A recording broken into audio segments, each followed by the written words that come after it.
I never thought my marriage would fall apart because of a single photograph, one I wasn't even supposed to see. But I guess every disaster begins with something small, a detail, a tiny thread you pull without thinking, only to watch your entire world unravel. My name is Nathan, I'm 34, and until recently, I believed I had the kind of marriage people envied. My wife, Emily, and I had been together for 9 years, married for 6. We weren't perfect, nobody is, but we understood each other, or at least I thought we did. She always said I was her safe place, the calm and stability in her chaotic world. So, when she told me she wanted to take a short vacation with her girlfriends, a mental reset, as she called it, I didn't question it. She works as a pediatric nurse, and the last year had been brutal. Overtime shifts, emotional burnout, constant stress. The idea of her spending 4 days at a lake cabin with her friends didn't sound suspicious at all. In fact, I encouraged it. I even helped her pack. She left on a Thursday morning, kissed me goodbye, told me she loved me, promised to send updates when she could. I watched her drive away, sipping my coffee, feeling genuinely happy she'd get some rest. I didn't know then that everything she told me was a lie. The first strange thing happened the next day. Emily didn't text much. Again, not weird. Whenever she spent time with her friends, she'd put her phone away and be present. But late in the afternoon, I got a single message. "We're going kayaking. No service here, LOL. Love you." Something about it felt off. Not the words, the tone, short, distant, like I was texting a coworker and not my wife. But I brushed it off. That night, I couldn't sleep, so I did what any bored husband does. Scrolled through Reddit, watched dumb videos, and eventually checked local news on Facebook. That's when I saw it, the first loose thread. A post from a lifestyle travel page I follow had uploaded a batch of photos from a nearby national park. It wasn't far from where Emily claimed to be staying. Normally, I would have scrolled past without thinking, but then I saw it, a group photo, just a random candid shot of people sitting on the patio of a lakeside lodge restaurant. No big deal, except one of the women looked exactly like my wife. Same hair, same posture, same denim jacket she took with her. I zoomed in. My stomach tightened. It was Emily, but she wasn't with her girlfriends. She was sitting next to a man I'd never seen before. And not just sitting. She was leaning into him, their shoulders touching. Her hand was on his knee, and he was smiling at her like someone who had every right to. My brain tried to reject it immediately. Maybe it's not her. Maybe it's just someone who looks like her. Maybe it's an old picture. Maybe... But then I saw the timestamp. Uploaded 7 minutes ago. My hands started shaking. I clicked the page's profile. They often tag locations. And sure enough, the restaurant was tagged. I opened Google Maps. The lodge was nearly 3 hours away from where she claimed to be, in the opposite direction. I checked the comments. Someone mentioned they were hosting a romantic cabin giveaway weekend. Couples only. Couples. My throat felt dry. I stared at the picture again, hoping I was imagining everything, but the longer I looked, the clearer it became. My wife wasn't on a girls' trip. She was away with him. I didn't sleep that night. The next morning, I decided not to confront her. Not yet. I needed proof. Actual, undeniable proof. If I confronted her and she lied, or gaslit me, or twisted the story, I'd lose my mind. I needed facts, evidence, something that would keep me grounded if she tried to paint me as paranoid. So, I started digging, and that's when things got even worse. I started with the lodge's official website. If they were hosting a couples event, it would be listed somewhere, and it was. Front page, bright banner, romantic retreat weekend, 3 nights, 4 days, couples-only cabins, wine tastings, sunset boat tours. The dates matched Emily's girls' trip. My heart pounded so hard I could feel it in my throat. I clicked through the photos on their site. Cabins, dining areas, activities. Everything seemed painfully normal, until I reached the last gallery. A photographer had uploaded a set of candid pictures of guests from the previous day. Just casual snapshots meant to promote the place. And there she was again. Emily. Only this time, there was zero doubt. She was standing by the lakeside railing, holding a wine glass. The man from the earlier photo, tall, dark hair, athletic, had his arm around her waist. She was laughing. Not just smiling, laughing in that way she used to laugh with me years ago, when everything felt exciting and new. I stared at the photo for so long, my laptop screen dimmed from inactivity. There was no way to deny it now. Still, I wasn't angry, not at first. I was numb, like someone had unplugged me from myself, and I was watching my own life from the outside. Then something in me snapped back online. I needed to know who he was. I reverse searched the first photo. No results. Then I zoomed in on the man's face, screenshot it, and cropped it tightly. Still nothing. But in one of the lodge photos, buried deep in the gallery, I spotted something useful. The man was wearing a staff lanyard with a name tag. Barely readable, but visible enough if I enlarged it. Chris. Just Chris. No last name, no title. But right beneath the name was the lodge's small logo. So he worked there, a staff member. My hands were trembling again, a mix of fear and adrenaline. The puzzle pieces were sliding together faster than I could process them. My wife had gone to a couples retreat with a lodge employee, someone she must have met before the trip.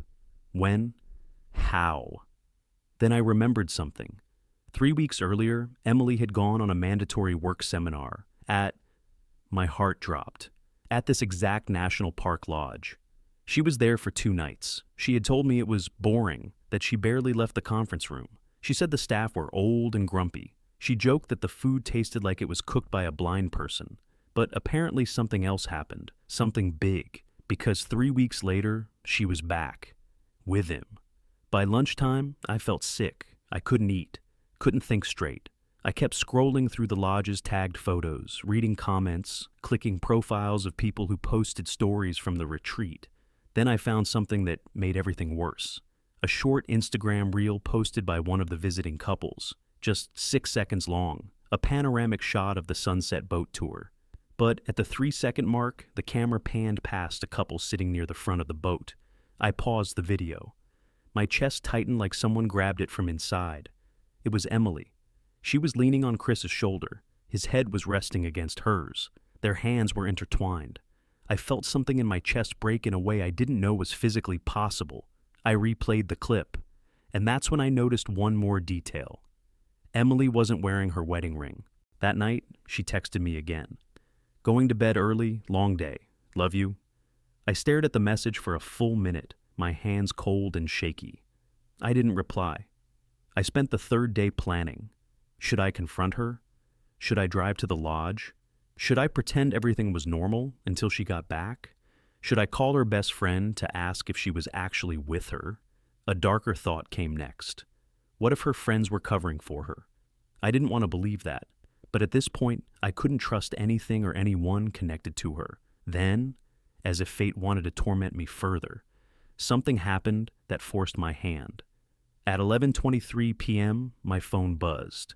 A notification from the same local travel page. New post. Another photo batch from the lodge.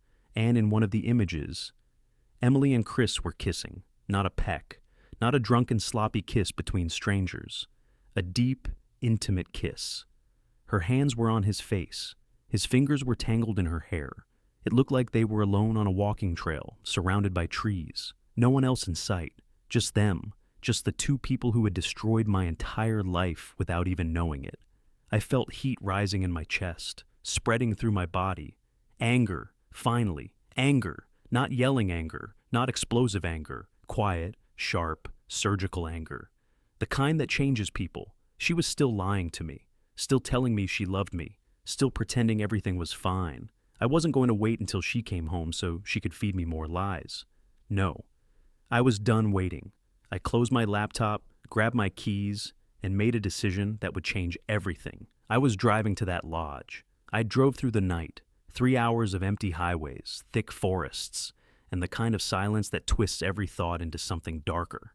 I didn't blast music, didn't call anyone, didn't rehearse what I'd say. I just drove, gripping the steering wheel so tightly my knuckles went white. Every few minutes, the image of Emily kissing that man flashed through my mind, her hands on his face, her smile, her missing wedding ring. By the time I pulled into the lodge's gravel parking lot, the sun was just starting to rise. A pale blue glow stretched across the lake, painting everything in soft colors. It would have been beautiful if my life weren't falling apart. The place was quiet, not silent, just peacefully asleep. Cabins lined the forest edge. The main lodge building sat right in the center, with a wooden walkway leading toward the restaurant patio, and the trail where she had kissed him. I sat in my car for 5 full minutes, trying to steady my breathing. Then my phone buzzed. A message from Emily. "Good morning, babe. We're making breakfast. I'll text you later." I stared at the screen, and a bitter, humorless laugh escaped me. Later, huh? Sure. After she finished eating with her girlfriends, I finally stepped out of the car. Inside the lodge lobby, a young woman at the front desk looked up and smiled. "Good morning. Are you checking in?"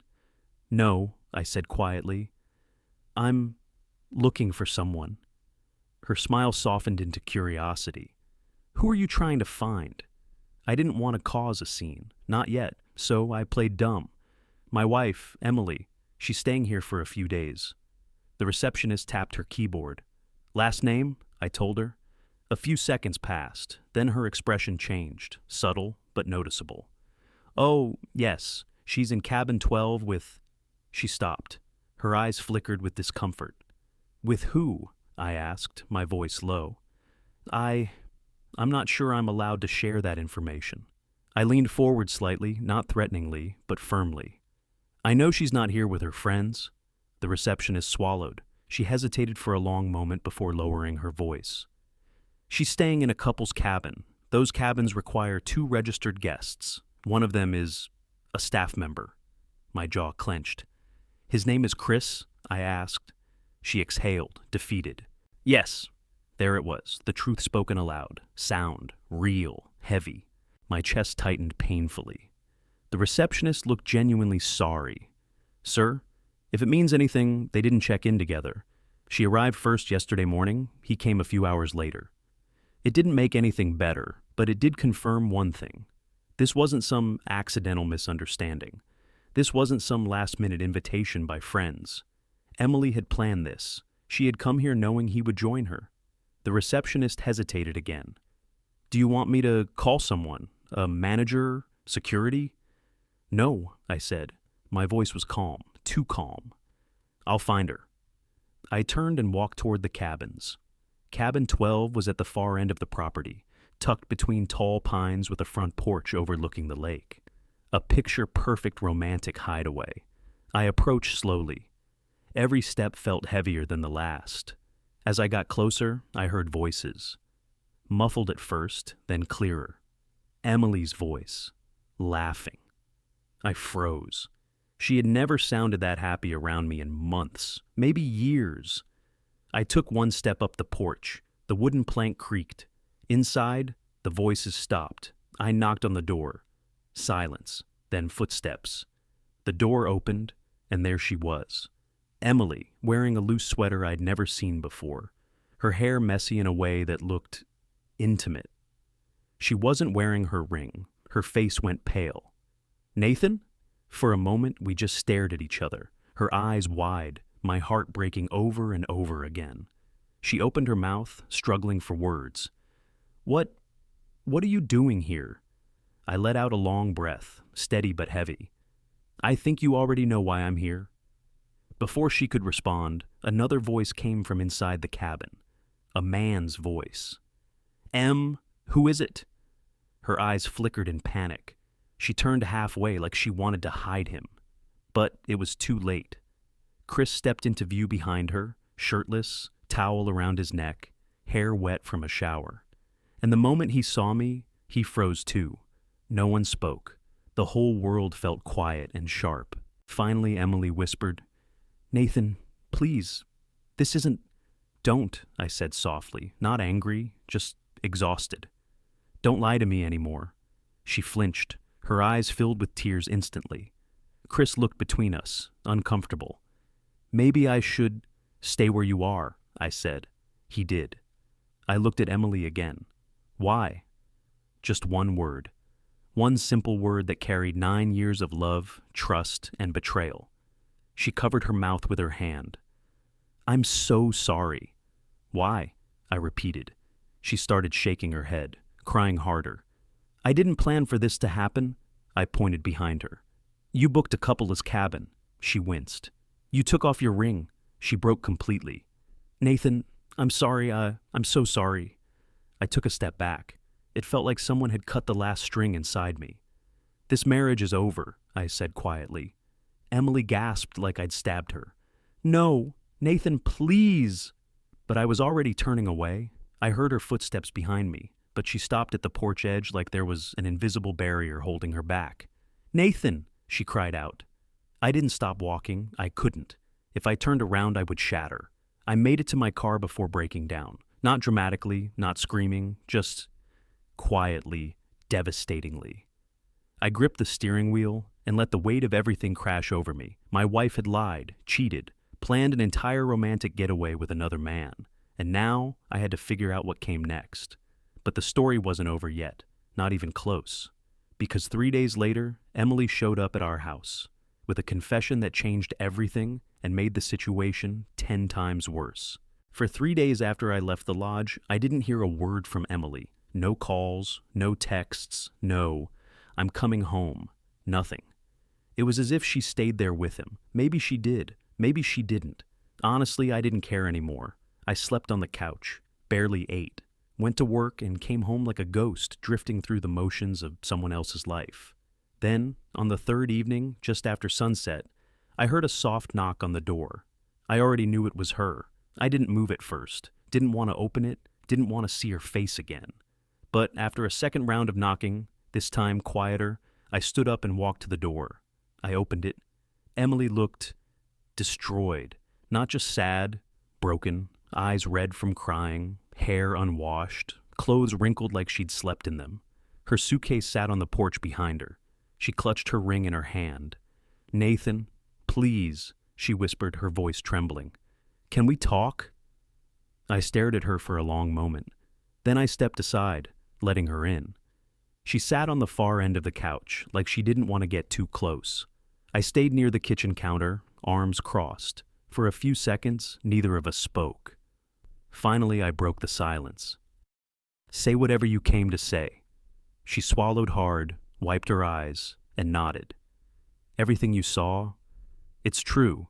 I won't lie to you anymore. That was the first time she had admitted it, the first moment of real honesty. But then she continued, there's more. And I have to tell you everything, even if you never speak to me again. I stayed silent. She took a deep breath and started. It didn't begin on the trip, she said. It started at the work seminar 3 weeks ago, the one at the lodge. I tightened my jaw. I already suspected that. She continued, voice trembling. I felt lonely. Not just recently, for a long time. I didn't feel seen. I didn't feel wanted. I tried to ignore it, but Chris, he noticed me. He flirted. He made me feel... She broke off, shaking her head. I know that's no excuse. I'm not trying to justify it. But that's how it started. It was just talking at first. Then we went on the group hike. Then we had drinks with other colleagues. And I should have stopped it. I should have shut it down. She wiped her eyes again. But I didn't. I felt something heavy in my chest, but I didn't respond. I swear to you, she said, I didn't sleep with him during that seminar, but we did kiss. There it was, the confirmation I had been bracing for. She continued, when I came home after the seminar, everything felt different. I felt guilty, sick. I wanted to tell you, but I was terrified. She looked at me again, eyes filled with shame. And then he messaged me. He said he wanted to see me again. I told him no at first. But then my friends planned the girls' trip. And she broke down completely.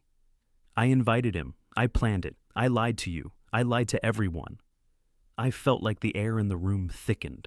So, you went on a couple's retreat with him, I said, my voice quiet and cold. She nodded. Yes. And you brought him into a couple's cabin. Yes. And you took off your ring. Her voice cracked. Yes. The room fell silent again. But then she said something that raised the hairs on my arms. There's something else, she whispered. And this is the part that scares me the most. I stared at her, not speaking. She took a shaky breath. Chris and I didn't break it off when I left the lodge. I froze. What do you mean? She looked down at her hands. He wants to keep seeing me. Something ugly twisted in my stomach. And what do you want? I asked sharply. She looked up, and the fear in her eyes told me everything. That's the problem, she whispered. I told him no, and he didn't take it well. My blood ran cold. What do you mean he didn't take it well? Emily's hands shook. He's been calling me, from different numbers, messaging me from new accounts every few hours, saying he won't let me go, saying he'll come here to talk. My heart rate picked up. Emily, I said slowly, are you telling me he's stalking you? She nodded quickly, breathing faster. I didn't know what to do. I didn't know who to tell. I was scared to come home, not because of you, but because I think he's unstable, Nathan. I stared at her in disbelief. And there's more, she whispered. What else? She swallowed hard. When I was packing to leave the cabin, she hesitated. He said something that terrified me. My pulse hammered in my ears. What did he say? She looked me directly in the eyes. He said if he couldn't have me, no one could. My stomach dropped. Emily burst into tears. I'm so sorry, Nathan. I ruined everything. And now I think I put both of us in danger. I stood completely still. Shock, fear, anger, confusion. All of it tangled into one heavy knot. This wasn't just a cheating story anymore. It had become something much darker, and the worst part? Emily wasn't wrong, because that same night, just 2 hours after she returned, we heard footsteps outside the house, slow, deliberate, circling. And when I checked the camera at the front door, my blood froze. It was Chris, standing on our lawn, staring directly into the camera. I stared at the camera feed, barely able to breathe. There he was, Chris, standing completely still in the pool of light from the porch lamp, hands in his pockets, head slightly tilted upward, as if he wanted the camera to see him clearly. Emily covered her mouth with both hands. Oh my God, she whispered. He's here. Nathan, he's really here. For a few seconds, we just froze, listening to the creaking sounds outside as he shifted his weight. Then he moved, not toward the door, not toward the street, but toward the side of the house. I snapped into motion. I grabbed my phone, unlocked it with shaking fingers, and dialed 911. As it rang, I whispered sharply, Emily, go to the bedroom, lock the door. She shook her head. I'm not leaving you. Emily, go. She finally obeyed, running down the hall, her suitcase still on the floor where she'd dropped it. I kept the camera feed open as I pressed my back against the wall near the front door. The dispatcher picked up. 911, what's your emergency? There's a man outside my house, I said, keeping my voice low. He's been stalking my wife. He's here right now. Is he armed? I don't know. I can't see his hands right now. Are you inside a locked room? No, Before I could finish, there was a loud, sharp sound from outside, metal scraping against metal. I ran to the living room window and peeked through the curtain. He was trying the side gate, pulling it, jostling it, testing it. If that gate hadn't been locked, he would have been in the backyard already. Officers are on the way, the dispatcher said. Stay inside. Stay quiet. Do not confront him. I swallowed hard. Okay. The gate rattling stopped. Then heavy footsteps moved along the house's exterior wall, toward the back. I switched to the rear camera. My blood pressure spiked. He was at our sliding glass door, 2 inches of glass separating him from our living room. He pressed his face against the glass, fogging it with slow breaths. His eyes scanned the room, then the hallway, then the bedrooms, looking for her. Nathan, Emily's voice whispered from behind me. I turned. She had cracked the bedroom door open just an inch. Is he? Yes, I whispered. Don't come out. She closed the door again, the lock clicking instantly. I turned back to the camera. Chris lifted his hand and pressed his palm against the glass. Then he spoke. Even through the sealed door, I could faintly hear the sound. Emily, the hair on my arm stood up. He wasn't shouting. He wasn't banging. He was whispering, soft, almost affectionate. Come talk to me. I stepped away from the door, heart pounding so loud it filled my ears. The dispatcher's voice came through the phone. Sir, are you safe? He's at my back door, I whispered. Officers are 3 minutes out. Stay hidden. 3 minutes. 3 minutes suddenly felt like a lifetime. Then, another sound. The doorknob on the back door twitched. Once, twice, then harder. He was trying to open it. Even though it was locked, the sound alone sent fear shooting through my spine. He jiggled it again. Harder. Then he exhaled, the fog on the glass growing. Nathan, he finally said. My blood froze. He knew I was there. He leaned in closer. You should let her go. I stayed absolutely silent. You don't deserve her, he whispered. You're in the way. My grip tightened on the phone. He moved again, pacing along the back deck, muttering to himself. His voice grew sharper, more frantic, like he was unraveling by the second. Then suddenly, in one violent motion, he slammed his fist into the glass. Emily screamed from the bedroom. The glass didn't break, but it vibrated hard enough to terrify me. He slammed it again. And again.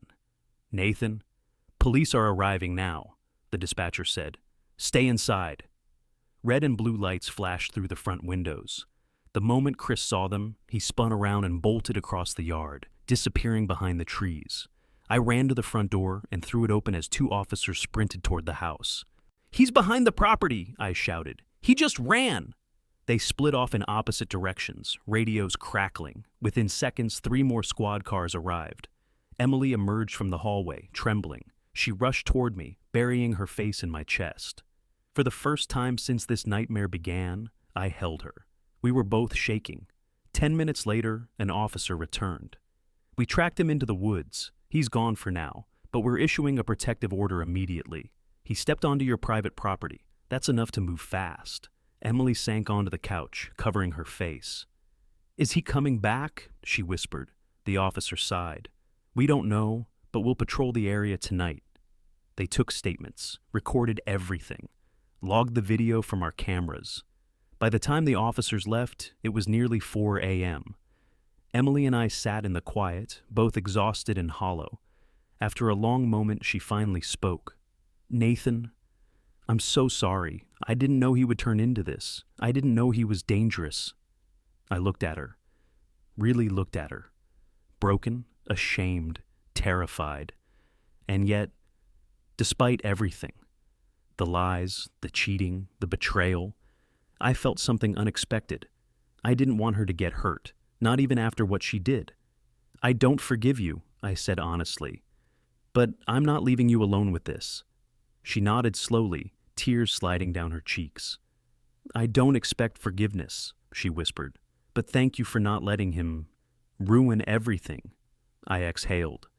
I'm filing for divorce, Emily. But until this situation is handled, you stay here, where it's safe. She nodded again, trembling. And after that, I swallowed. After that, we go our separate ways. She wiped her eyes, soft, silent. Then she said something I never expected. I deserve that, but thank you for protecting me from the man I threw everything away for.